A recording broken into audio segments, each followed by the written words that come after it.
Morning to you, Colleen.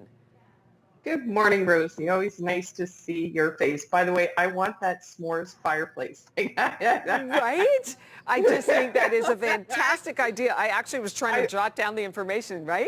yeah, exactly. So yeah, she's awesome. She She's is. awesome. And Colleen, we were just talking about ways of enjoying your, a staycation in the summer because a lot of folks are really getting into their homes. They want to create that sanctuary within their homes. So it's only fitting that now we're talking about real estate. The market is still really hot. So I think the first thing we want to ask, if someone is thinking of selling their home, how do you price the home? How do you determine the price of your home?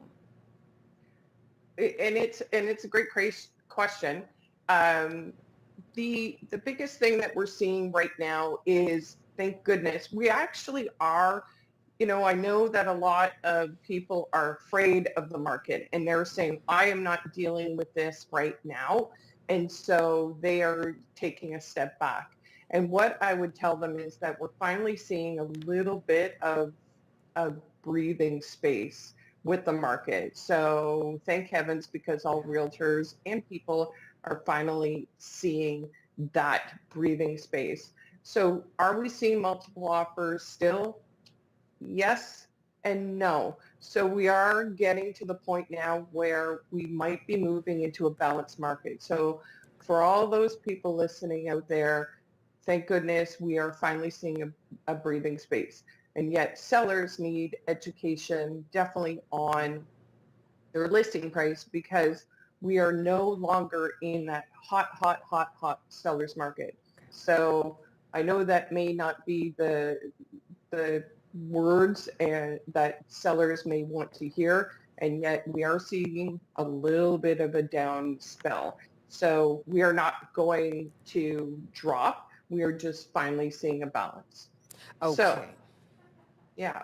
So with the current market and what the trends are, what we are seeing though is the fact that we are still seeing a really hot market outside the city limits. People no longer have to work from home.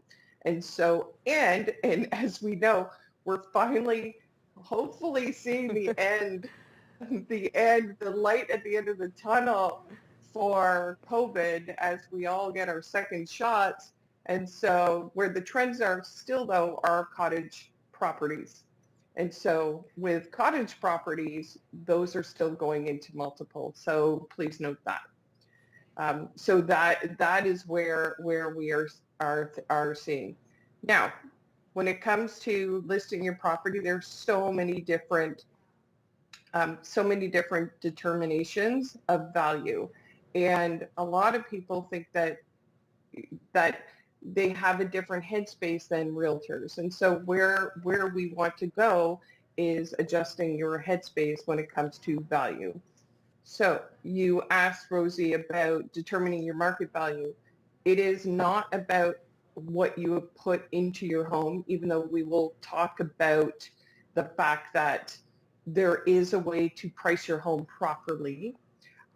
It's not what you need out of it. It's not what you want out of it. And respectfully, it's not even what you have it appraised for. When you look at this, when you see this triangle here, the key with pricing your home is what the value actually is.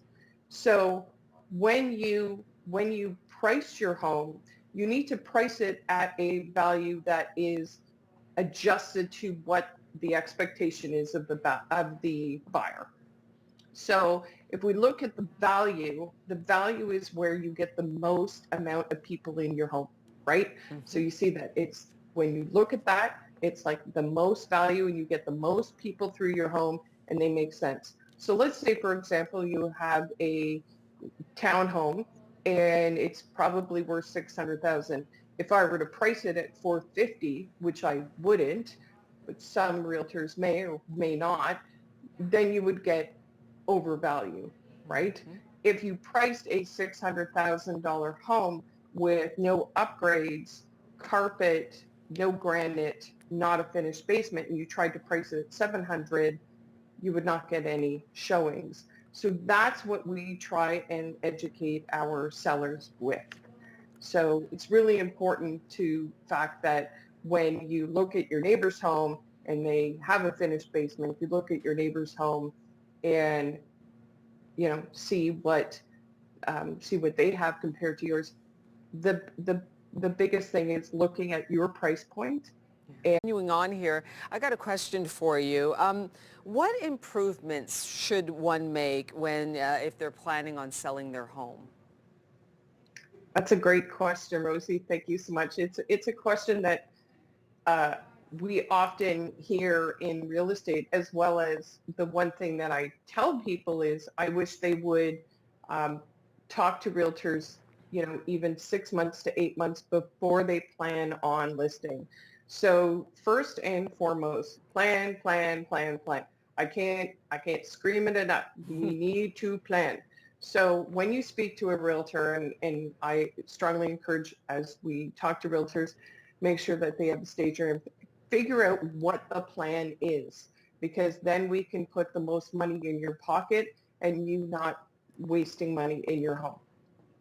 The second is paint.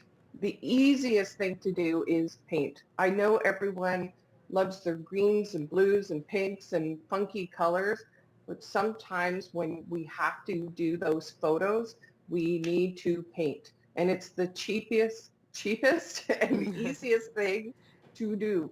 So right now, the biggest thing is like that grayish. We've gone away from gray. Now we're in white. A big thing is white or grayish. So it depends on on the function of your house, and as well as your vibe of your house. So definitely, again, get some consult on that. Another thing as well is, as you get to moving and you've decided to move, you know what? Half pack, declutter.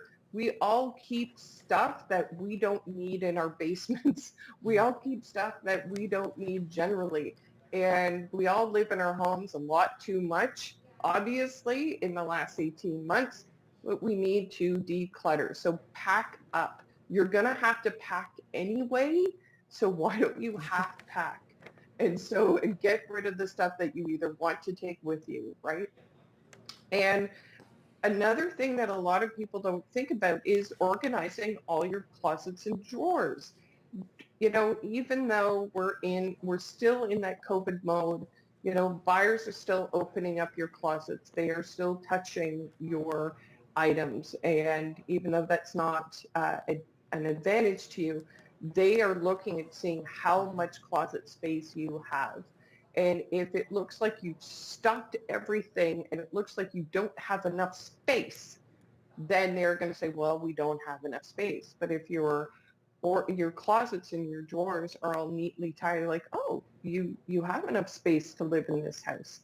So it's something to think about. Again, get rid of the quilt that you haven't used from your in-law next removed or something like that. So clean up all that clutter. The other thing as well is that honey to-do list.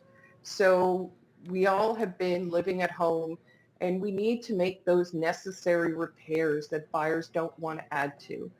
Something as simple as just cleaning up your caulking in your bathroom, fixing up your knobs in your kitchen.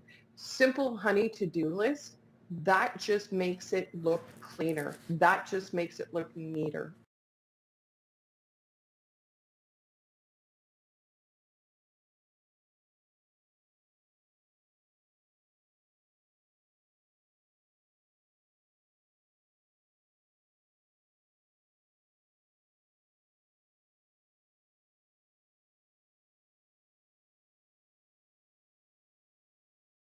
In for you. Thank you so much for all your information. It's always a pleasure to have you on. You're a wealth of knowledge.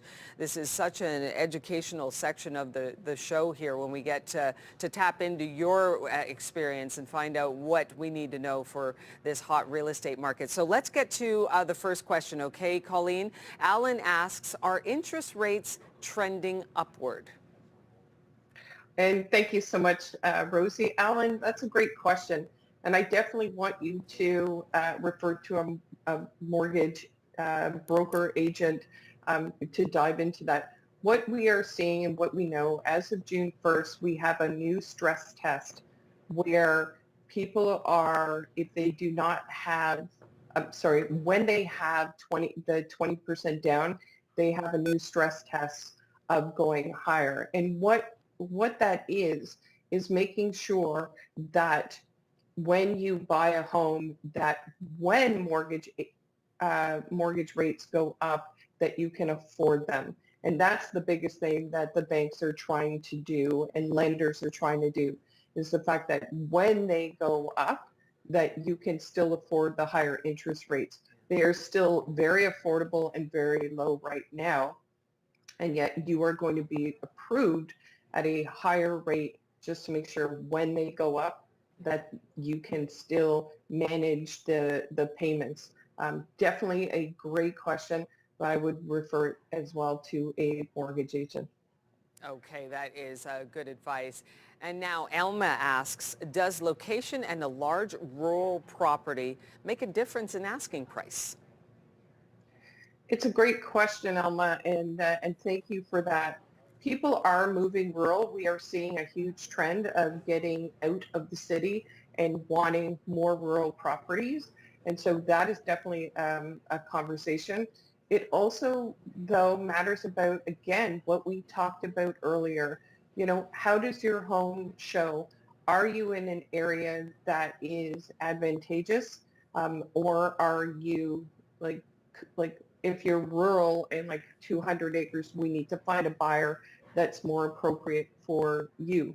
It might be there's actually a huge draw to create your own garden and chickens because we've been in COVID so long. And so people are wanting chicken coops, and the infamous big box store is now selling chicken coops.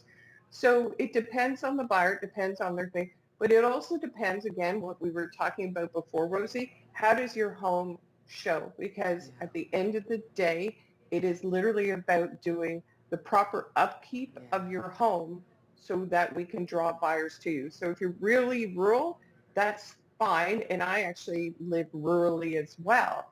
But we just have to make sure that the home has been properly upkept and that you have the right updates in order to draw buyers to you.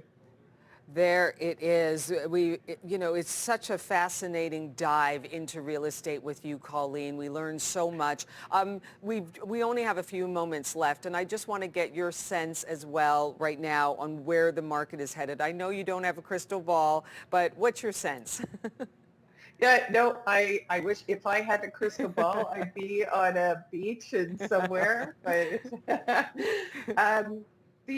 I really think that the market's going to balance out. Everybody is really concerned about it dropping, and there are buyers, and I've talked to a lot of them lately. They're concerned about it bottoming out and dropping and flooring.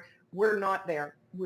I strongly believe on my license, we're not there. I think that Ottawa just finally got its right position as Ottawa's capital. We're who cares that we're not Toronto, Montreal, Vancouver? We are Ottawa. We are an awesome town. We have a lot to offer people, and we have some very secure and very, very, very stable positions in government and high tech, etc. So where we're at right now, the hot market, I think, is literally cindering off a little bit. So for those of you who feel that you've waited, maybe now's the time to jump in and talk to us and give you the information, as well as it's still a time to engage, because the longer you wait, there will still be other homes that will be priced high, because when you bought high, you're not going to sell low. That's right. It's simple as that. There you go. Colleen Lyle, always a pleasure. You're a wealth of information. Thank you so much for this Ask the Expert